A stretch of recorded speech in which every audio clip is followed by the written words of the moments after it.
হ্যাঁ, জিনিসপাতির যে দাম কি নাই মুশকিল। বউরা তো আর এইসব বুঝবে না, সকাল হলেই বাজারের ব্যাগ ধরে দেবে। তা তো দেবেই।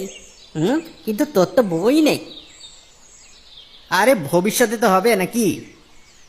আরে, রাস্তার উপরে খোঁড়াখুড়ি করছে না, ওরা কারা? ওইটা তো শামসুদ্দিন চাচা মনে হচ্ছে, রাস্তায় ঘুরছি কেন? এই চল তো দেখি। আসসালামু আলাইকুম শামসুদ্দিন চাচা। ওয়ালাইকুম আসসালাম রহিম। চাচা রাস্তার উপর ঘুরছেন কেন?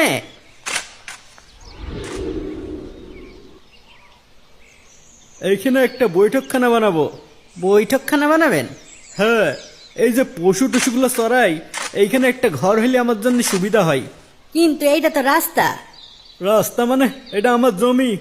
না, জমি ঠিক আছে আপনার, কিন্তু এই গায়ে সব লোক তো এই রাস্তা দিয়ে চলাচল করে। আপনি ঘর বানালি সবাই কোন দিক দিয়ে যাতায়াত করবে? আমি এত কিছু জানি না বাপু। কিন্তু চাচা। আরে যাও তো, ঝামেলা করো না। চল রহিম, তাড়াতাড়ি গায়ের মানুষদের ডেকে আনি, পথ আটকে দিলি তো বিপদ হয়ে যাবে। হ্যাঁ হ্যাঁ, চল চল।